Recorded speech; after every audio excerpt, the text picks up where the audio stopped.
just, quickly introduce ourselves. That could be helpful. Again, I'm Melanie McLaughlin, school committee member, chair of the Special Education Behavioral Health Subcommittee. Stacy, do you want to go ahead while somebody's texting me about a link, so I'll send it over to them now. Sure. Hi, good evening. I'm Stacy Schulman. I'm the Director of School Counseling and Behavioral Health for Medford Public Schools. Hi, I'm Owen. I'm the Director of Pupil Services. I'm Tanya Sullivan. I am the co-chair of the Medford Special Education Parent Advisory Council.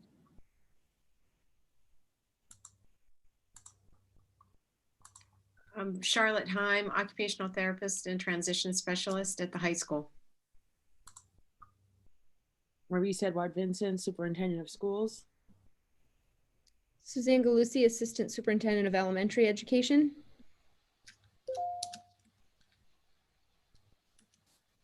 I'm Susie Weiss. I'm the assistant to the superintendent. I'm taking notes. Susie. Oh, hi. I'm the assistant superintendent. I'm currently babysitting, aka parenting, according to my wife. Yeah, dads don't babysit. Much agreed. Right. Susie, can you do me a favor and just send me the link? Instead of having me trying to hunt it down right now, I have a community member that's trying to find the link via Zoom and is having difficulty. Yep, I will. So let me just get back to the agenda for a second here.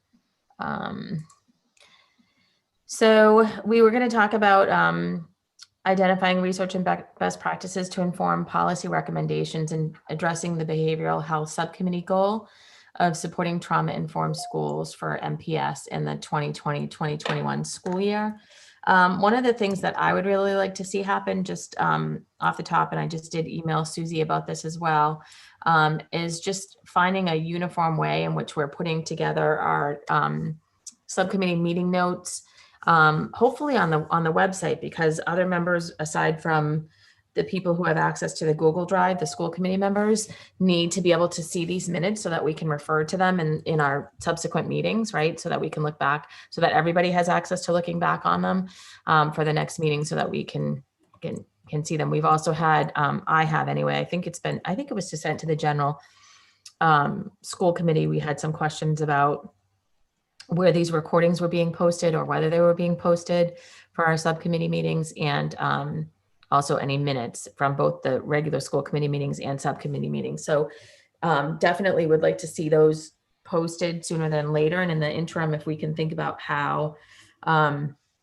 we can get this material to folks for the next meeting, if it's problematic getting it on the website between now and then, I'd like to think about options for doing that, so that you all have our previous meeting notes. The last time we met on specific to behavioral health was well, actually we did discussion in the previous meeting as well, but I'm going to let Stacy I'm going to hand it over to you for a minute, Stacy, and let you do a little brush up with us if you'd like. And I'm happy to jump in as well. Stacy, if you want to just again start with the introduction. I know you did just do that, but just sort of so folks know, why we're turning to you specifically for the behavioral health piece, that would be helpful. Sure. So again, I'm Stacy Schulman. I'm the Director of School Counseling and Behavioral Health.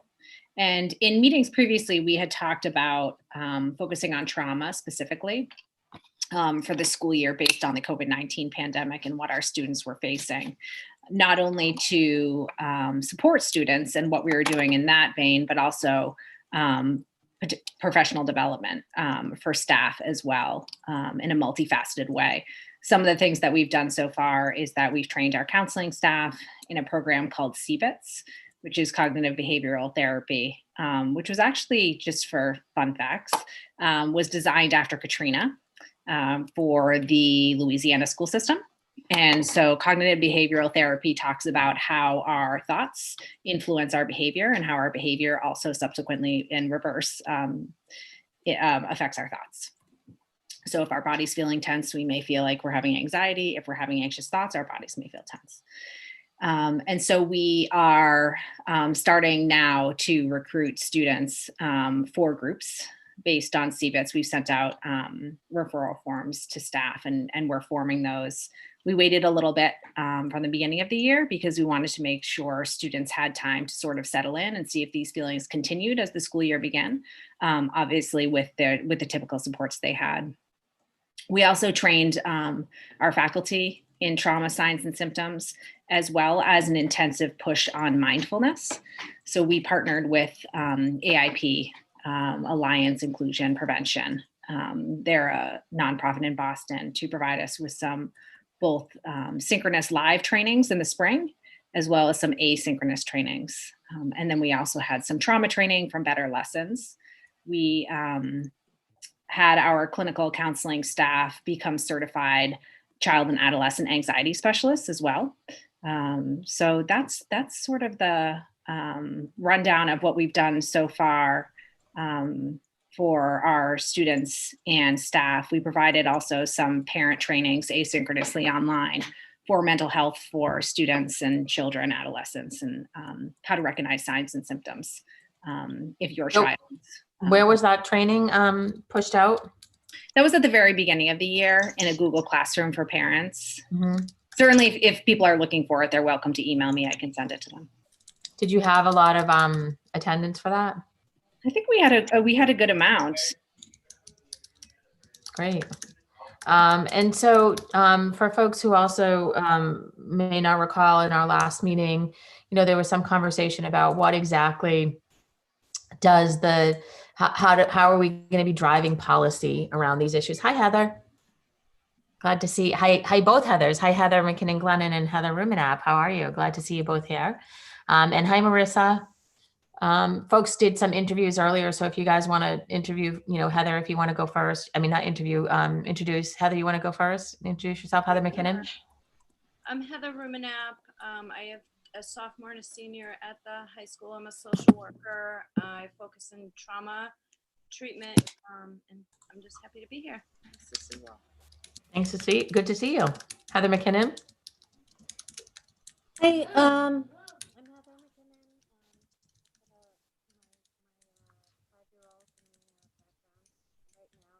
McKinnon. Mom of child with autism. We're not hearing you, Heather. For some reason, you're coming in and out. I'll grab my mic and I'll speak later.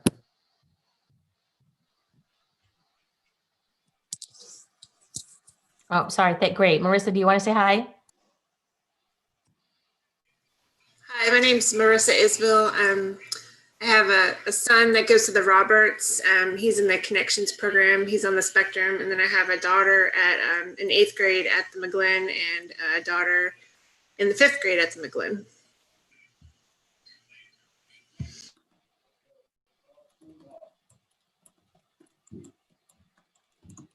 No, you're muted. I said, great, welcome. Sorry, I'm typing on another screen, so I didn't see my mute button. Welcome, Marissa. I was just saying that also in our last meeting, we had Member Rousseau was talking explicitly about, thinking about what the policy levers are that we're using to drive specifically these subcommittee meetings for behavioral health and special education. So in other words, what are we thinking about in terms of school committee's role in, creating policy for the district with specific regard to trauma-informed schools, in this instance, behavioral health trauma-informed schools, which we identified as our topic for this year, our concern for this year for behavioral health. And as I said, we'll get to special education shortly. So I'd like to have a little bit of a discussion, maybe explicitly about what sort of policy ideas there might be out there for moving forward the topic of trauma-informed schools. And I know that Stacy, you talked about, the training that's been happening in the schools, the mindfulness, the CBITS, the student involvement, student training, those sorts of things. And those are things that I believe you and your staff have sort of just taken the initiative on, and that you're keeping us apprised of and informed of. That's correct. So I'd like, yeah, go ahead.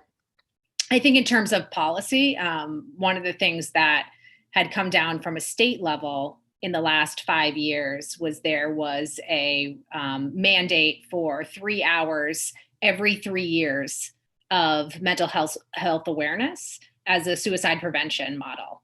However, that was never appropriated. with funding for schools as it was meant to.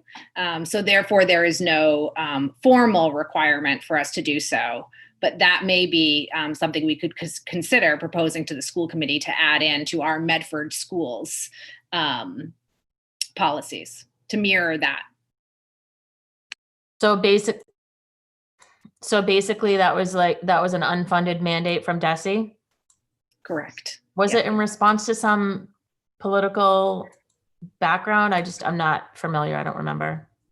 Was there something specifically that happened that usually there is that sort of? Yeah. Yeah, so I think that this came around, I'm pretty sure it came around of one of the more severe school shootings. Oh. So they were looking for more preventative models that way. Because it was with a gun law that was around the same time. And when suicide prevention specifically because the perpetrator, was that something that had happened in that incident, or I don't just because they think, okay. I don't remember specifically. I'm just trying to understand why it's specific to suicide prevention. That was one of the requirements that it had to include. Oh, okay. But it was That's one of the requirements? Yes, mental health, behavioral health overall. Oh, okay. Mental health, behavioral health awareness overall with a requirement for suicide prevention? That was the intent. Okay. The outfall, yeah. So to be able to identify students who may need more behavioral health supports. I see. In your school. And do you still, or can you get us some resource information or record of that? I'd be curious just to be able. So again, when we're talking about sort of populating resources or what have you for us, this is, I guess for both Member Russo and Superintendent Edouard Vincent, how can we be thinking about creating these subcommittee shared folders, I guess, with, access for the community or the members of whoever is participating in the subcommittee. And, maybe it's that the chair is creating the subcommittee folders themselves on their own Google Drive and then, uploading them at the end of the year to the Google Drive that's not editable or accessible to outside members or what, but we need to be thinking about this so that, because there are lots of materials that I want to share with our subcommittee that I know that Stacy and Joan have access to, and that other members of our community like Shanine Peliquin just shared this great friendship building resource with us. And, there's a number of resources that would like to share. So I really do want to think about that. So, but Stacy, if you want to share that, I guess, DESE mandate and anything that you have, around that would be really helpful for us to have some background. So ultimately what I'm thinking we'd like to do, again, as the subcommittee and what we've done in past on other committees that I've been on, is we do this sort of legwork, brainstorming, boots on the ground stuff in these meetings during the year that culminates in a presentation, if you will, to school committee with recommendations, policy recommendations moving forward, and hopefully they're acted on at that meeting. But that's generally sort of where I think we're going with these meetings. So sort of building our resources around this as we're preparing the presentation and can share those as part of the presentation so that, folks have some background and some understanding. So from what I'm hearing from you, Stacy, is that perhaps one of the policy levers we would use is thinking about funding this 3 hours every, well, it says every 3 years, but I suspect you're saying at least 3 hours once a year or not? It gets tricky in that way because we only have a set amount of time for professional development. So I think, at a minimum, we should have 2 hours a year focused on mental health, which we have in the past, 5 years, at least. One in the fall and one in the spring would be my suggestion. And the 1 hour time limit kind of helps to so that we can use specific times throughout the year. Stacy? Sorry, yeah, I'll go ahead. Member Rousseau? Are you saying that this is already, there's a certain number of hours every year that are happening for every teacher? They're happening, they're offered. So it could be an optional offering along with everything else. We do a lot of mental health awareness and principal meetings as well. I think that, as a policy, it would help sort of firm up a requirement for staff that, everyone to participate in it. So do we have teachers that have never taken anything related to mental health that we've offered? Oh, I would be very surprised if that was the case. There's been so much offered. I can't imagine that. Okay, good. That's good. Because the word offered gets me uncomfortable. Sort of like making optional that will address racial equity, and which is a different topic, but it can't be optional. We can't have teachers that are just deciding that like, that's not my issue, I teach math. Right, I agree. So I guess going to mandatory gets complicated because mandatory every year for every teacher, if you're the first or second or third year in the district or as a teacher, that perhaps isn't too much, but 15 years of the same mandatory training probably would be not a good use of anybody's time. So I feel like there's got to be something between mandatory and optional. I don't know what that's called. I think under the behavioral health umbrella as a whole, there's so much, and it's a constantly changing climate and landscape. So what we feel like students need and what we feel like students are presenting with, that 1 to 2 hours a year, you as a professional in Medford, you would not be receiving the same training every year. We would change it based on the needs. Thank you. And I'd like to hear from other community members or anyone who sort of wants to, jump in about, again, as we're thinking specifically about policy, it's I'm sure there are folks thinking, and I'm sitting here thinking, well, 1 to 2 hours a year on mental health awareness just doesn't feel like a lot, right? It doesn't feel like a very big policy shift, especially, if they're already doing it. So I get that it's, important to sort of have that as a requirement and certainly stated as a value potentially for the school committee to do. But I guess I'm sort of thinking about what other folks are thinking regarding this specific topic, behavioral health and mental health awareness.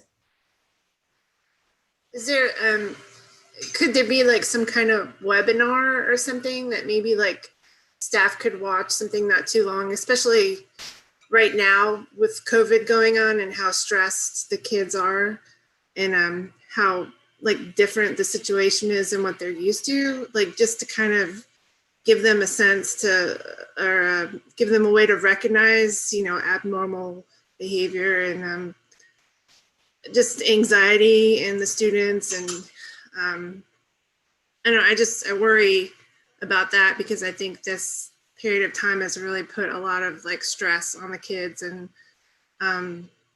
there's not, a lot of outlets for them right now.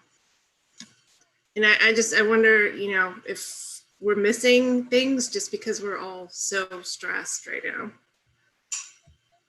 Yeah, Marissa, I think that's a really good point. I think that, last year before COVID even, we were working on the Medford Community Media Show Ed Talk, and I'm working with a number of students on that show, and they were all, wanting to do their next show was actually going to be about anxiety, and they were talking about how much they're dealing with anxiety, and this was even, pre-COVID. So I know that they're experiencing it even more, and I think being able to have that communal experience and help each other identify or recognize that would be really important. And again, I know that that's not policy specific, but I also feel like the purpose of these subcommittee meetings are very much to, bounce these ideas around with each other and think about, what we could be doing to help students in this area. So thank you. Heather? I guess I'm wondering too, is there a way to do an emergency type of just requirement? And I know the teachers are under so much stress, but even if the kids are going to be going, I know some of the kids are already in school, and maybe this has already been done, but just having them do a virtual training or read some things about kind of acclimating back into school and kind of this emergency COVID situation. And I just feel like even if there was a grant as part of the emergency, that it is we're still in an emergency situation, and it seems more urgent than anything else that's going on in the schools to support the kids' mental health and the teachers' mental health also. And just calling awareness, with the administration, like the awareness of how to support their staff, how to support themselves, and self-care, and then right down to the students, so that, it's even more important than school right now.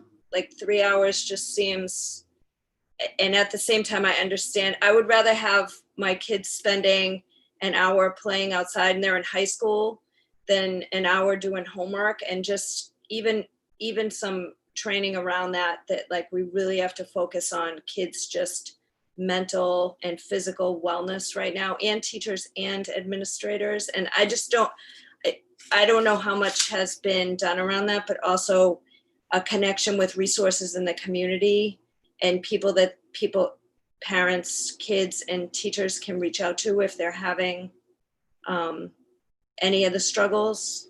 So I don't know. That's just some of the things I'm thinking about. Thanks, Heather. And what would that look like? Are you talking about like what Marissa was saying, like a webinar, or a instructional video? Like, what are you thinking that actually looks like? I'm curious. Yeah, no, that's a really good point. I think a webinar obviously makes the most sense right now, just something that people can do even in an hour, and maybe actual resources that everyone can, like a Google Doc. These are, if you're seeing any of these signs, these are clinicians that you can contact, or contact your guidance counselor and they'll refer you. But I'm trying to like give the teachers less work. So if there's a way to do that and not pile more on the school. I know the other part of me is thinking about, I think this is a great idea, and I think the students need it clearly so much, and I'm sure the teachers really do too. And I think I'm thinking to some of Stacy's mindfulness stuff that I think could be really engaging, or even like yoga, sort of a communal yoga event or something like that, that could be engaging for staff and even for students. Because the other thing I think about with a webinar is, I think, with me today, particularly as well, I've been in front of the computer all day long. And I know with my son, I swear, like, you can almost see the smoke, after him at 2:15 or 2:20 when the computer shut down. He's out. He's like gone, at the soccer field. He's like, don't even talk to him. Essentially, he's not. And he's even loath to get on the computer to get his license right now, right? And he wants his license. So I think that's really tricky about, like, if we're going to have a webinar specific, or even a video, I guess, unless it's a really engaging sort of maybe fun YouTube piece or something like that can help address some of the issues with the kids. I don't know how we're going to get them, and I guess for that matter, maybe even the teachers, back onto a screen. So I don't know. I'm just putting that out there too. I'd like to hear what folks think. Heather McKinnon, I know you had your hand up. So I am thinking just tangentially on that piece, that maybe there's a way to do some sort of recreational hangout, like I'm not sure. This wasn't what I was really thinking on, but some sort of recreational hangout where kids can be outside and sort of like, I'm just envisioning like those cameras where they can sort of photograph what they're doing, but do it together, but that's an aside. And now I'm going to take it from fun to like, whoa, but I do think that 3 hours every 3 years is like really ridiculously underserving mental health. I'm thinking about like our community members who are probably stuck at home and in domestic violence situations, and in situations that they're not talking about, they're now trapped at home, and our students who are stuck in situations that they can't talk about, that they can't I mean, and that they can't get out of, and logging into a computer every day. I'm scared for these students, and I apologize. I've got a very lively 5-year-old here. That's okay. But I am scared for those students. You know, former colleagues of mine, I've heard from union reps that they're making accommodations for former colleagues of mine to go back into the office so that they can get away from certain circumstances at home. What are we doing to serve these students? You know, I'm worried because people, I'm a survivor myself, and I am concerned about things that we don't talk about, because I didn't talk about that for 7 years of it going on in my life. So I think it's a really, really, really touchy situation to bring to light. I'm really sorry because he's really funny in light of this serious topic. But I'm worried about our kids. I'm worried about our parents. I'm worried about families. I'm worried about our community, because this is like a pressure cooker that we're in right now. And how do we help people? And I think 3 hours every 3 years is bananas. I'm just going to say that's bananas. And mandatory, absolutely. It should be mandatory because there's so much under that umbrella, for sure. Absolutely. So, sorry, that was my piece. Oh, that's great. Thank you. That's really helpful. I know this is what keeps me, one of the things that keeps me up at night as well. I do know, interestingly, and I'm sure Dr. Cushion can speak to this as well, my senior mentioned to me this morning, although he was, we were just sort of passing in the hallway briefly, that that there's going to be this, drive-in or experience that they've set up for the senior class as sort of this communal experience. I haven't seen the email about it myself yet. He was frankly disappointed, Dr. Cushing, I don't know if you're aware of this, but he was disappointed that, I don't know, they were saying that the students cannot be in cars unless it's with their direct family members. So he's like, I mean, he's got this bubble, like his bubble, his girlfriend is in our bubble. So he was like, why would I want to go to the drive-in movies with my parents, right? I'm like, I get it, buddy. Like, wow. He's like, what does that do for us? That doesn't do anything for them.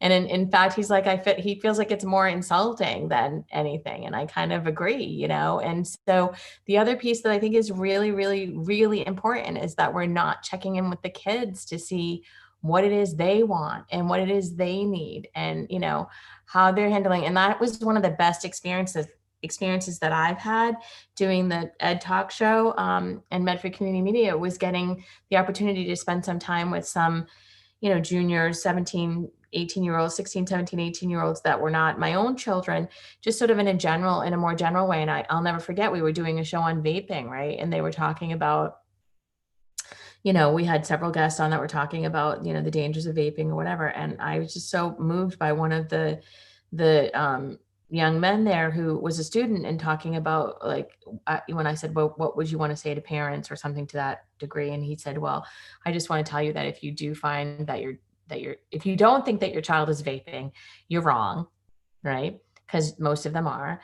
And he said, and if you do find that your child is vaping, that, basically don't take it personally. Don't make it about you. Don't think that it's some failure of yours, right? Don't make it, don't sort of catastrophize it, but more so like talk to the student and listen to them, right? About what's going on and what they, and I thought about that because I remember back in middle school when my kids who are now, one's a sophomore in college and one's a senior in high school, but back in middle school, they would come home. I swear to God, they came home for like at least a good month every single day telling me about vaping. And they would be like, oh, my mom, there's this thing vaping and it, blah, blah, blah. And they would tell me about it. And I would just sort of be like, oh, really? That's interesting. But I never ever really explored it with them more because I just automatically assume like, well, they're not doing it because they're not, number one, they're telling me about it, and number two, it sounds horrible and blah, blah, blah. But like, I wasn't exploring it more with them and listening to them. And I think that that's one of the biggest issues that I'm seeing with the mental health stuff, or that I feel like with the mental health stuff, even in our own home, is that we're not checking in with the kids to see what it is they want, what it is going to help them in this situation right now. And, I think we have these family surveys that we're doing across the district, or that we've done across the district for data collection, right? But we're not doing it with the students at all. And they're so techno friendly. Like we could probably get out, a Google a Survey Monkey to them or something, whatever to them in their platform, and would probably have more responses than we've ever gotten from parents, because they're so, prone to that. So I sort of think about that a little bit too, like even like a texted Survey Monkey or something where they could let us know what it is they really want for mental health support and what it is they really need around behavioral health and mental health support. So, yeah, that's just sort of my ruminating. Lisa? Hi, Heather brought up a good point. It just happened to roll with what we had today, which I know, Melanie, you had wanted to attend. The district attorney was here and spoke with our early childhood, our health assisting, and our cosmetology students. And I'll tell you, I don't know if it was almost better being on Zoom, because all of the students really had a lot to say about maybe how to approach domestic violence. And I know the district attorney even said that there were measures that they had changed up due to COVID, so that people could reach out for help, say via texting even, because most people had been working from home, and so that it would look inconspicuous and nobody would realize potentially that they were asking for help. But I really, really loved the fact that the students really, really participated. And again, I don't know if it was excuse me, the Zoom, because we have had this 2 years in a row. The district attorneys come to the health assisting classes. But the students were all sophomores, and I will say they had a lot to say. They asked questions, they had a lot of good comments.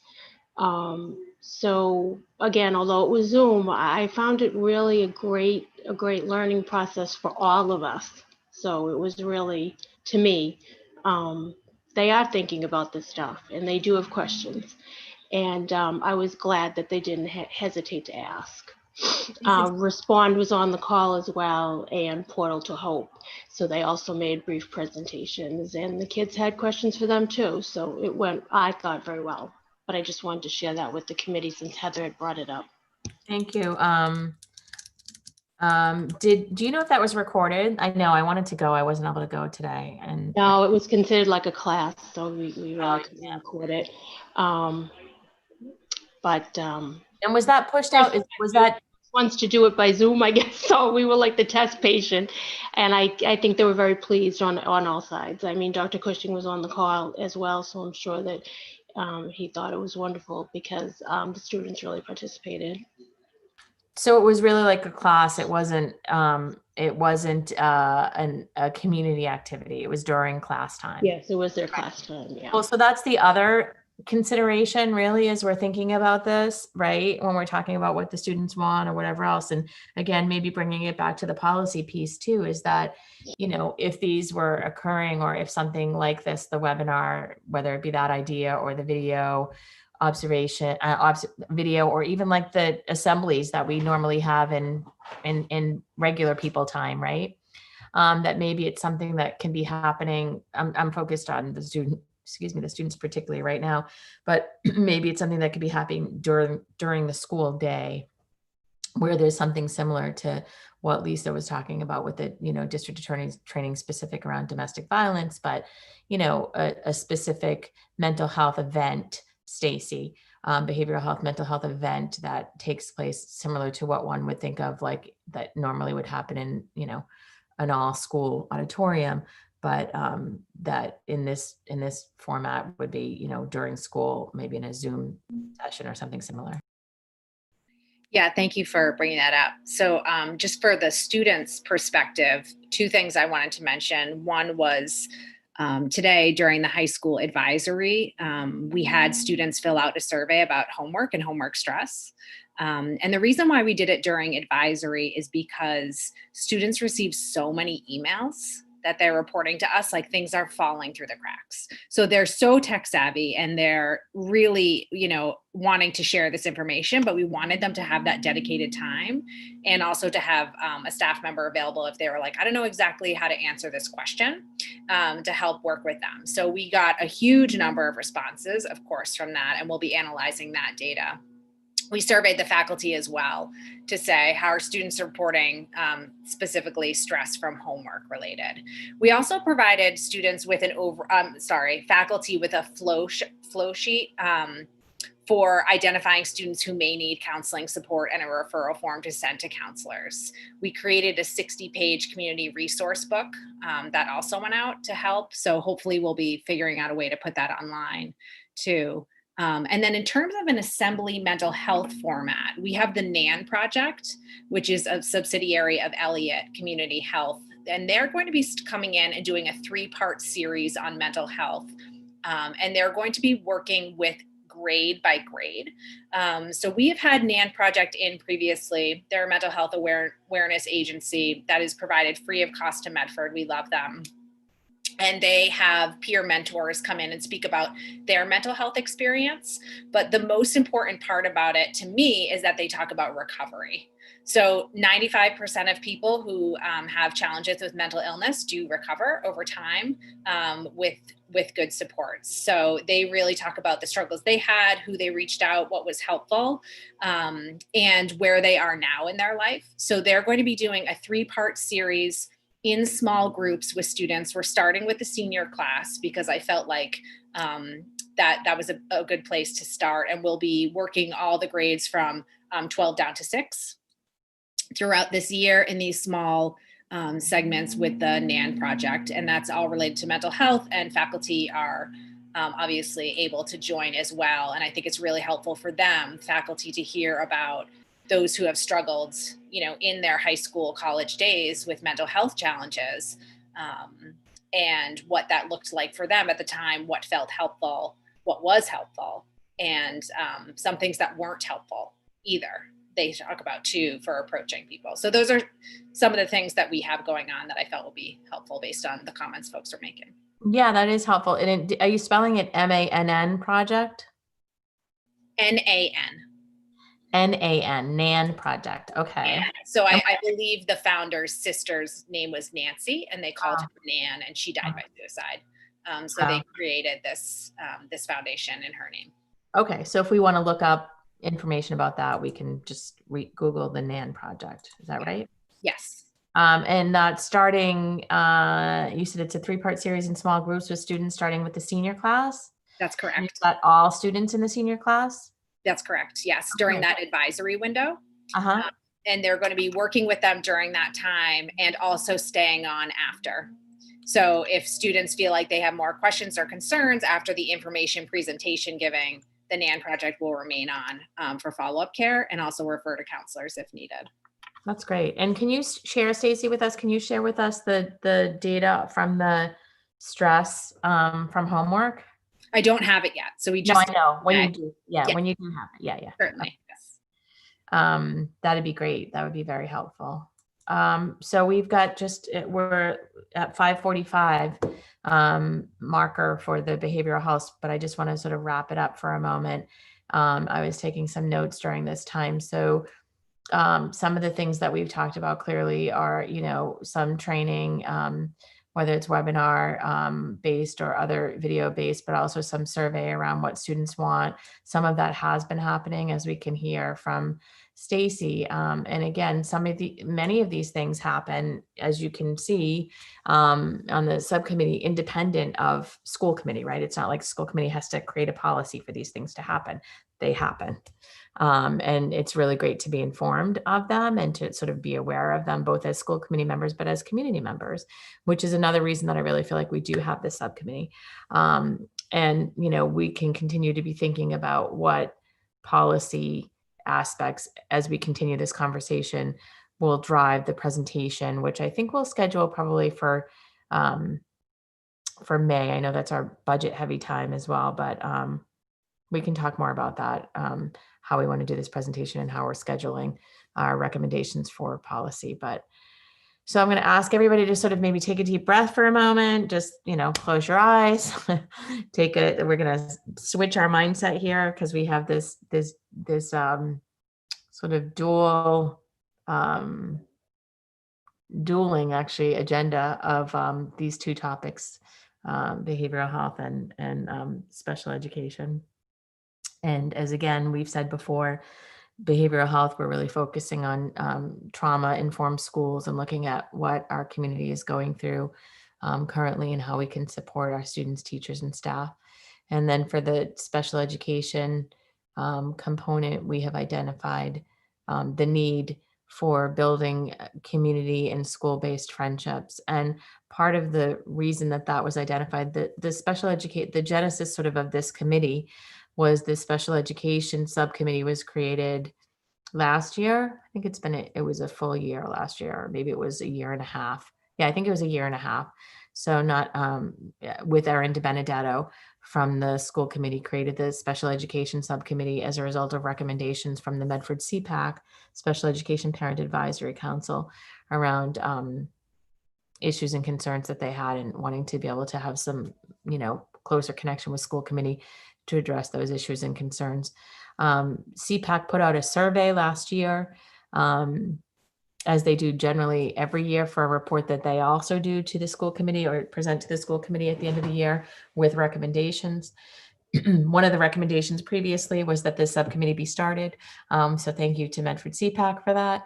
And in the most recent iteration of the survey of our parents of students with disabilities, probably the biggest component that we found that they wanted to talk about, to ask about, to foster was building friendships in community and building connections to each other. I think that we're all feeling isolated during these COVID times, but I think that, parents of children with disabilities have a unique isolation and certainly experienced that long before COVID, and have always tried to work to find their place in the community and to figure out how they could involve both their children and themselves more when they're already feeling marginalized. So in a way, I feel like we sort of have a little bit of expertise on sort of some of this, and in another way, you deal with double the isolation in these sort of situations as well. And so I think we have even more need for building community relationships and friendships for our more marginalized students. And so with that, I am going to turn it over to Joan for a moment, if you don't mind, Joan or Charlotte, to talk a little bit about what we've been discussing and maybe some aspects of policy that we can consider. I also want to let folks know that we got a really great email from Shanine Peliquin, who was formerly Recreation with the Communitas, EMARC, which is now Communitas, which is the local DDS funded organization for parents of children with disabilities. And Shanine specializes in recreation and friendship building. And she sent us an attachment from the Arc of Mass, where I used to work actually. That was a project based on building friendships that we can look at as we're moving forward. I'm sure folks didn't have time to look at it in the short time that we had received it. I'll make sure that Central Administration also has a copy of it. It's a really great project that the ARC put together about how to build friendships for students with disabilities in schools and in communities, and adults, frankly, as well. But Joan, This is Charlotte. I did have a chance to just graze through it. And it's a fabulous document, the Friendship Toolkit, the way it breaks down the components of friendship, looks at the developmental levels. It's about one of the best resources I've seen.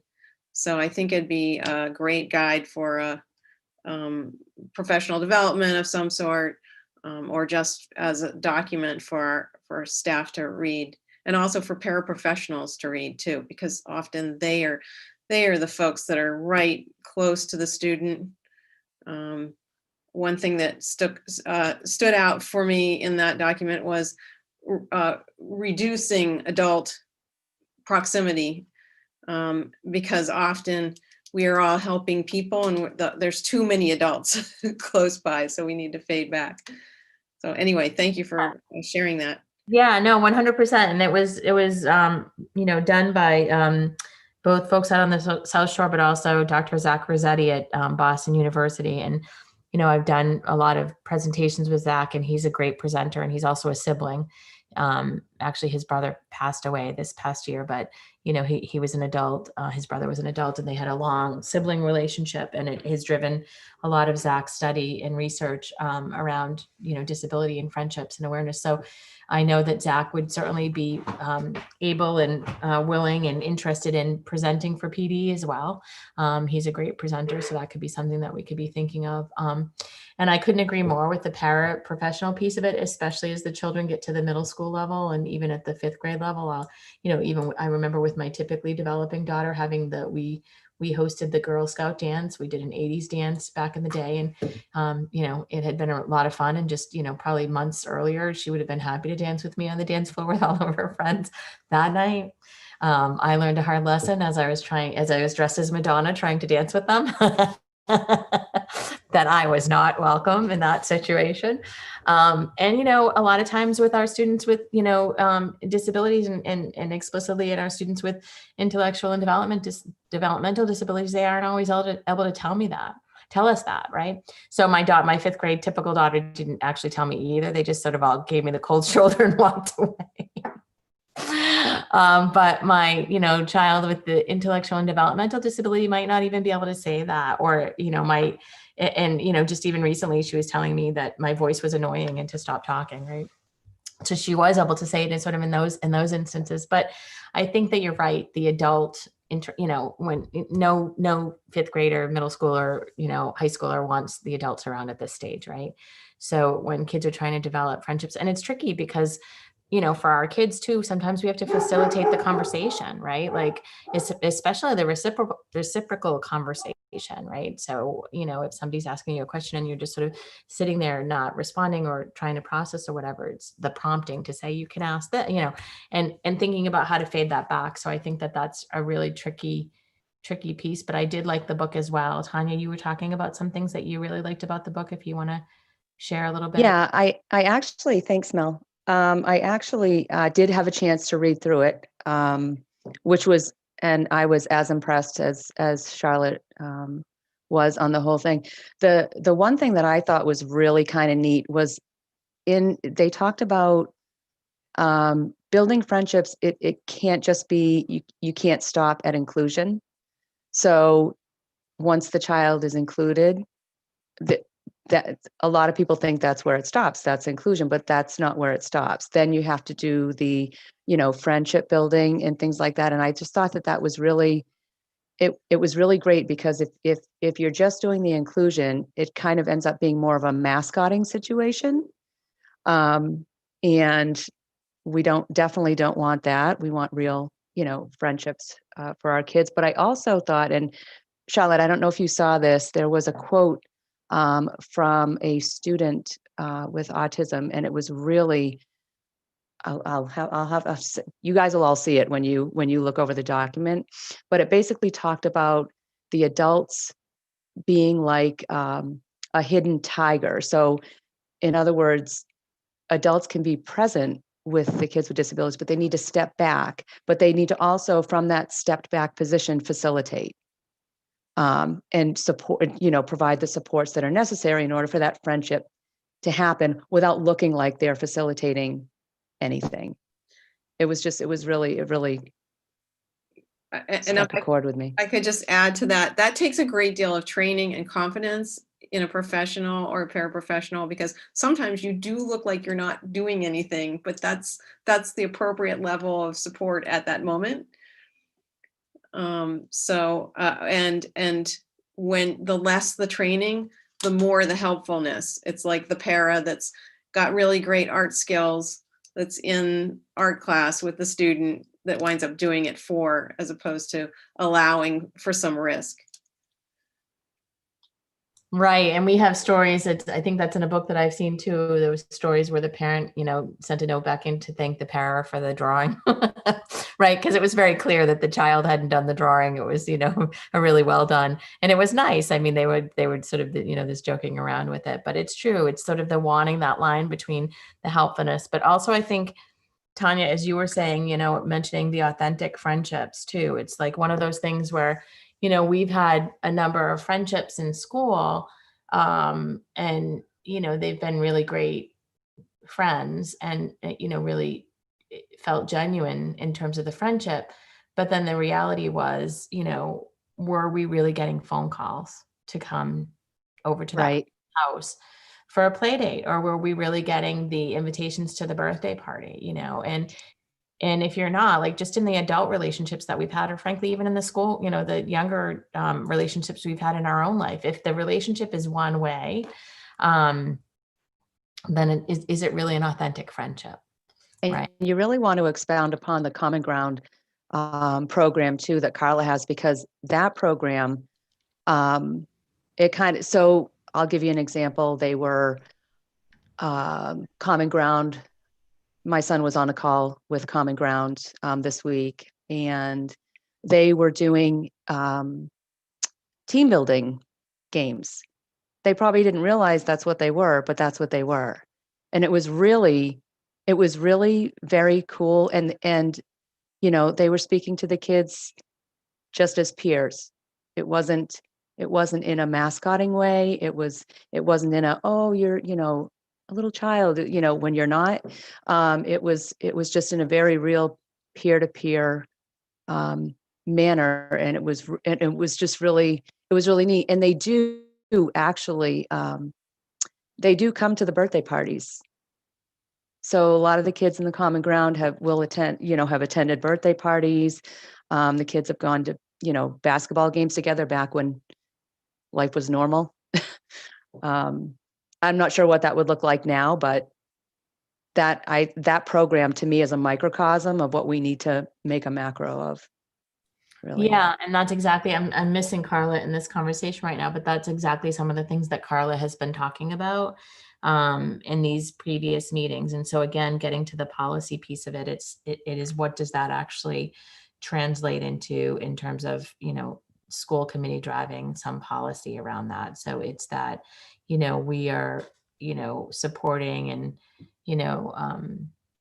and provide and either looking for grant money or providing funding to help create similar programs, at the 2 middle schools and the high school, to ensure that, that's the first step in building, specifically and focused on building friendships in our community. So that might be one piece that we're looking at, like using the model program that already exists at the high school. Marissa?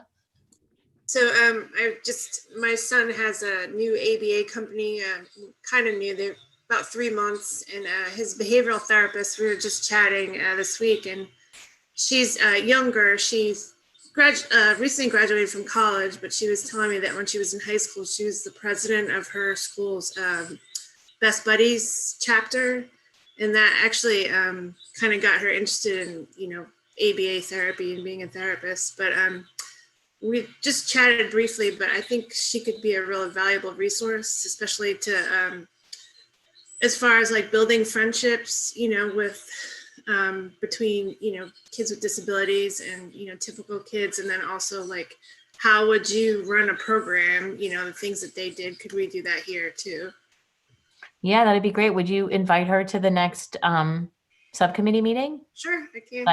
That'd be great, Marissa. That would really be great. Heather, are there any updates on the Best Buddies conversation? But I I know apologize that I haven't actually gotten to reach out to my contact there. I will do that as soon as we get offline here. My life has been a little bit crazy, as you well know. Heather, join the club, right? We've all, I think crazy is the word for the year. I'm gonna turn. I'm packing. You moved. Nice. We can't hear you. We lost your audio. Marissa and I were having this great conversation where she was actually, we had breakfast this morning, and she and I were chatting about just how we can possibly sort of make some sort of impact with implementing the Best Buddies program. Marissa, I'm gonna let you take over from here. Well, I guess the first thing I wanted to do is just reach back out to the principals and just, I know we can't really do anything right now because of COVID, and I'm not really sure it's worth trying to start Best Buddies until we can meet in person again. But I just wanted to remind them, kind of keep us on their radar, and just let them know that, you know, our group does have the funding to start Best Buddies, at least, you know, for teacher, not really salary, but a little bit of money for the teachers that want to facilitate it, and then hopefully a little bit of money to put for things that they might want to do in the club. Stipend. So yeah, I think one of the things that might be really great that I'm thinking of is a couple of things. One is, I would say maybe, you know, as a charge to the community, if you will, to the folks that are here now, is to maybe think about coming back to the next meeting, next month's meeting, with maybe, I'm writing this note down as we're talking, with maybe 2 suggestions of staff that you think are aligned with some of the values that we've talked about here.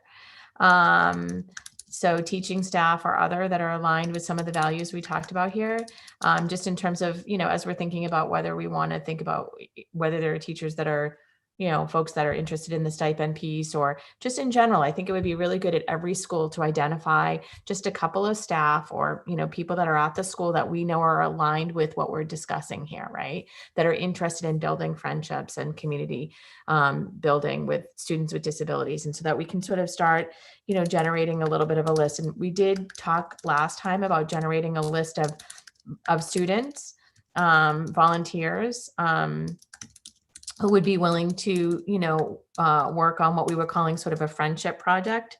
But also, as we're sort of thinking about, again, community building and who are the people in the community that we know are aligned with these values. So I think let's be thinking both about staff and about students. And so I guess I would put a charge out to the subcommittee to say, maybe think about coming back with 2 names of each, staff and students, or community members, if students are, you know, if that's too specific. So 2 of each, staff or students that we know. And Melanie, we were talking about just as a starting place, building a siblings group, even for the recreation piece, but additionally possibly as a support piece for each other. Yep.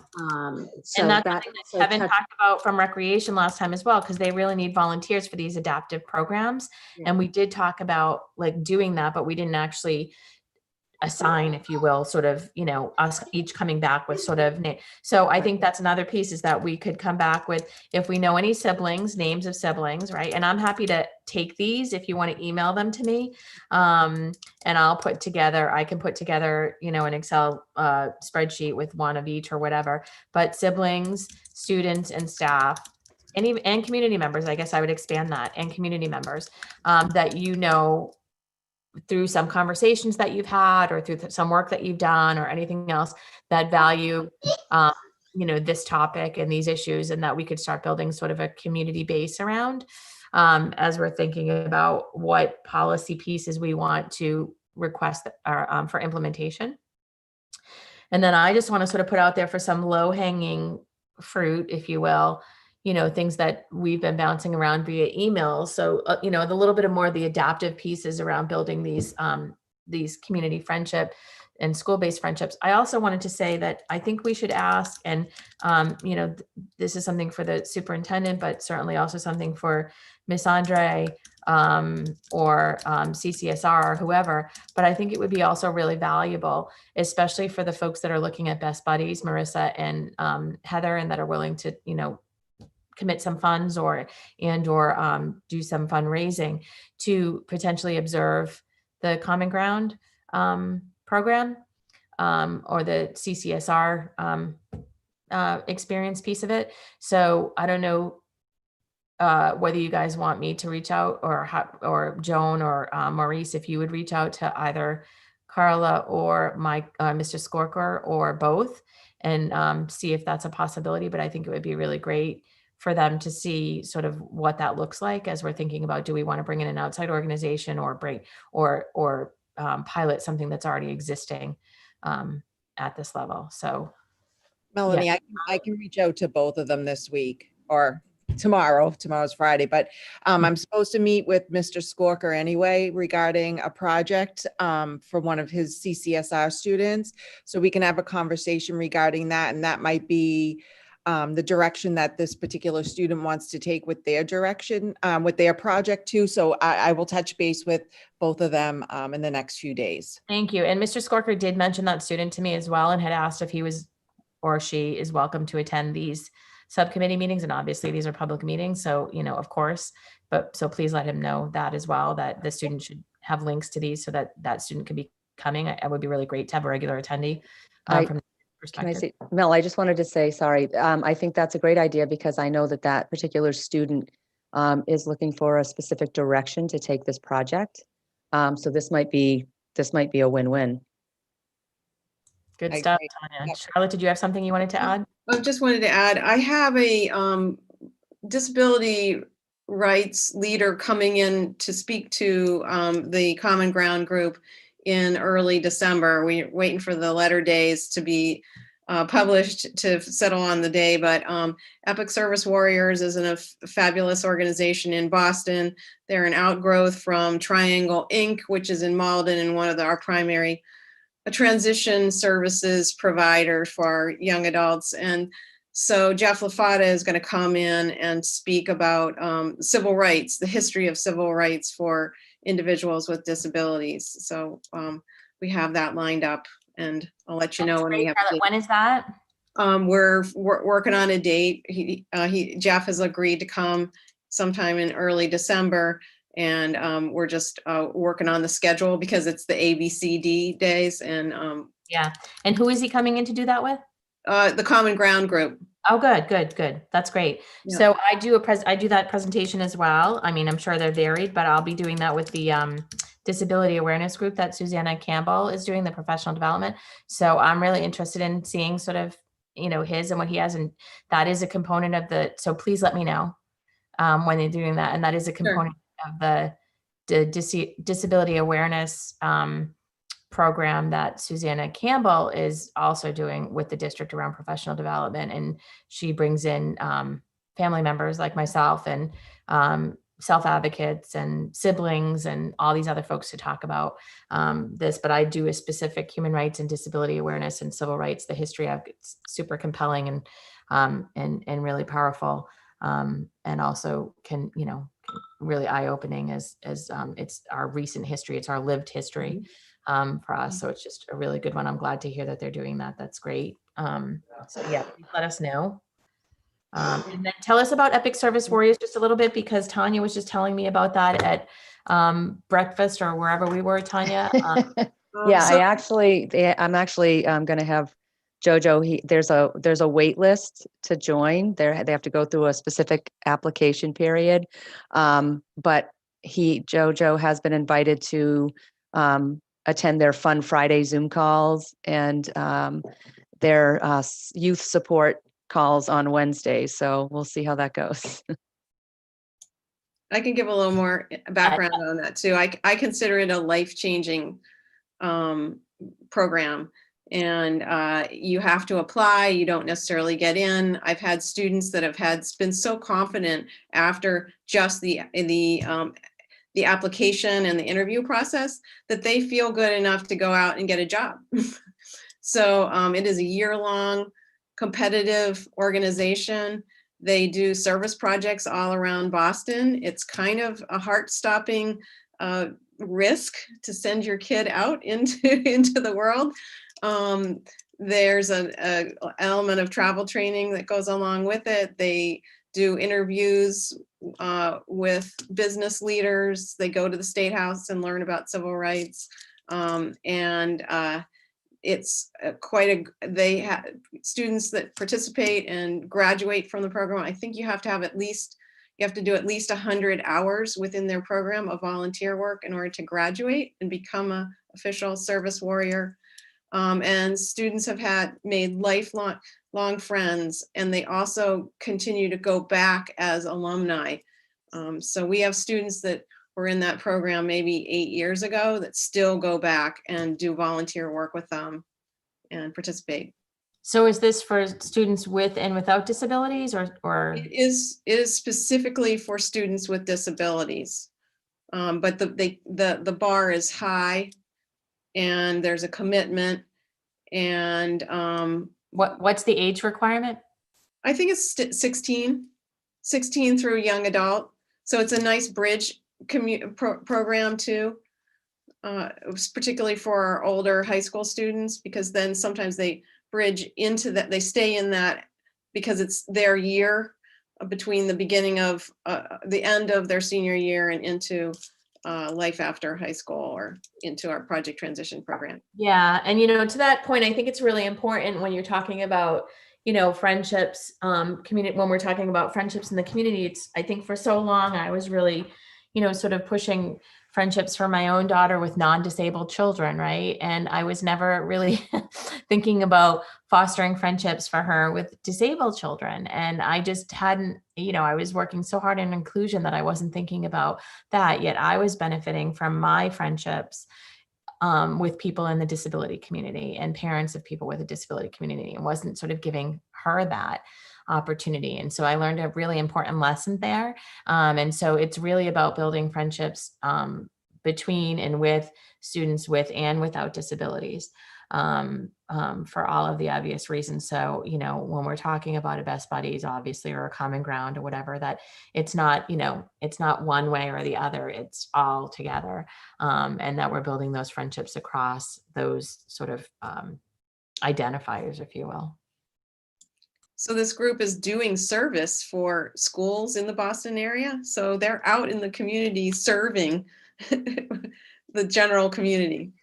Yeah, it sounds great. It sounds like a little mini Peace Corps. Yeah, in the community. It sounds like a great organization, and similar to our own GEM CCSR, which I really love. And I love that it's at all of our different schools, and I'd like to see what the demographic is for our students with disabilities participating in the CCSR programs in their individual schools. I do know one of the things that we addressed in some of these enrichment programs, and we had to address this, I think, a year ago or so, is that, the requirement was at the elementary level anyway, that the CCSR students would have a partner to participate in the projects. And it was like, well, we don't have a partner. And, I'm not in the school to facilitate a partnership for her. So then who is actually going to be doing that so that students with disabilities can participate in these enrichment programs? And I guess to that end, and so we did, address this with CCSR and Mr. Skorker, and there was some training provided for administrators around, like, you don't have to have a partner. You can come to the CCSR program and you can be partnered or trioed with other existing groups, so that, it's all inclusive. Nobody should be, left out. But to that end, when I was saying about sort of the low hanging fruit around how are we identifying accommodations, or the requirement for accommodations in all of these social programs that exist within our schools and within our cities. And so, I know that we had spoken recently at school committee meeting around the before school and after school program. And, the director, Megan, and we had worked with them last year, 2 years ago. CPAC actually had worked with them around some language to, for inclusivity. And they adapted that language, and now they're adopting it. They adopted the language, and now they're adapting it a little bit more, because I think the language they had was specific to if you're on a 504 or an IEP and you require accommodations. And I was saying that there are students that are, not on either and require accommodations. So, we need to be thinking about how we're creating some uniform language. So to the policy piece, I think one of the things that school committee could do and that this subcommittee could do is help advise on what some uniform language would look like across all of our entities. That would include our sports programming, our community schools programming, our after schools programming, our MFN programming, our recreational programming, any of those things, because there should be language that is inclusive, that certainly lets folks know that we don't discriminate based on any of the isms, if you will, but that also we provide reasonable accommodations to make sure that every person can access the life of the school and the enrichment that's involved in the school. So I'd like to make a motion to put forward that part of what we do as the subcommittee is that we create universal language around, but we don't have a quorum, so I can't make a motion. I'll have to save it for next time, I guess. Paul, right? We don't have all our members of our school committee here. We can motion, the two of us. Huh? That's a quorum. Yeah, we can Okay. do whatever we want with Mia gone. All right, then I'm going to say that, I'd like to make a motion that one of the things that we focus on as a subcommittee is that we create some universal language around accessibility in our schools and in our recreation programming through the schools in the city. Can I get a second? You got a second. All in favor? Any opposed? All right, so we're going to put that forward certainly as part of our recommendations, and we don't have to wait till the end of the year for that, frankly. So we can report that out at our next meeting of the school committee, and we can take a vote at the school committee, and then we can just let them know that we can get back to them with the language, the specific language. So maybe that's another thought. I can do some research between now and the next meeting about what language looks like in other places. Joan, maybe if you can do some as well. Yeah, I was going to say that I can reach out to the before and after school, the athletics, the things with the community schools programming, those sort of things, to see what their application looks like, so we can have information. Then I can share it with everyone, so we can look at what is actually there and then what needs to be put into the specific form. Yeah, that would be really helpful. Field trip forms as well. Okay. Anything like that, any permission forms, anything like that we're thinking about would be really helpful. And then again, where are these going to live? And so this is the sort of practical piece that I keep thinking about. And because, we have the difficulty of,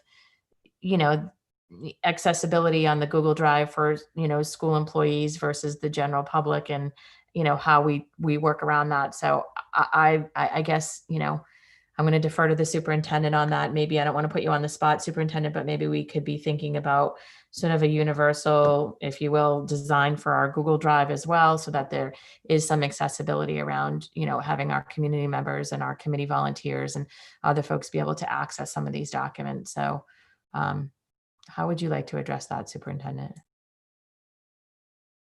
I mean, I'm going to have to look into that, because as you know, at the high school level, especially, we've had so many challenges, so that I just don't want to prematurely say yes, and then it has such a ripple effect. So I would just, when I heard it said earlier, I just jotted that down to try to look into a way where we'll be able to have the information posted. What I can also say is that when we have our regular school committee meetings and the minutes are approved at the regular school committee meeting for a previous meeting, then at that point in time, those minutes will end up going online. So there is a delay between when a meeting takes place and the next scheduled regular school committee meeting for the entire school committee to take a vote to approve what has been shared publicly. and then it goes up. So that could be an explanation sometimes for the delay. So I just wanted to also explain that piece to you. Yeah, no, I appreciate that. And I have to double check because I'm not sure that I've seen them up, but and also, you know, our webmaster, we don't have a webmaster anymore. I mean, people are doing, you know, double their job. And so there are those elements to it as well. But I guess in the meantime, what I'd be willing to do is to have my own sort of version of the Google Drive for at least resources for this group that I could share in a limited way with members of this group that want to have the resources shared. So for example, the friendship book that we were talking about, or the different forms, Joan, that you're talking about, like that we can start to build at least a smaller one that's not the public version. And then we could be forwarding to Lisa or to Susie the items that ultimately go public, right? Whether it's the minutes or, you know, obviously those automatically go public, but other pieces. Yeah. Who just raised their hand?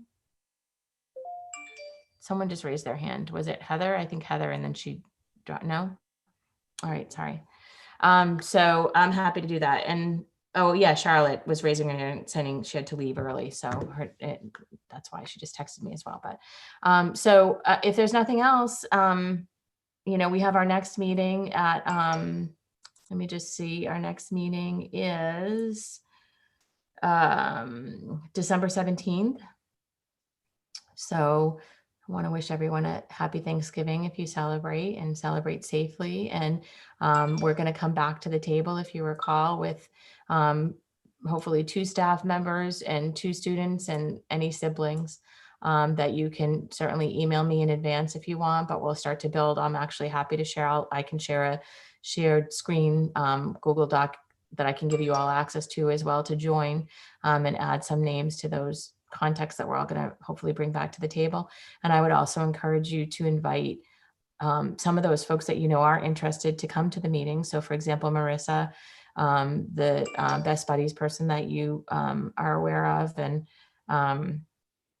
certainly Carla. I thought I invited Carla and Mr. Droudsky, but they must have had something else. She might have had something going on today, Melanie. Yeah, and I'm sure Craig probably did too, because you know, he normally would come, but and Mr. Skorker, but just thinking about sort of in the community who you know that you think are interested in both the trauma-informed schools and in the building community friendships, and inviting them to the December 17th meeting would be great. And are there any other next step items that I forgot that anyone wants to remind me of? No? Okay, then I make a motion to adjourn. Second, Paul's motion to adjourn. It is, I just want to make note, 6:23. So we're, you know, just saying. We're going to start a little competition, Paul, with our committee members to see who can finish earliest in all our meetings. How do you like that idea? I will always lose. So no. Right. Yeah. We'll have to figure out what the prize is going to be. All right. Good night, everyone.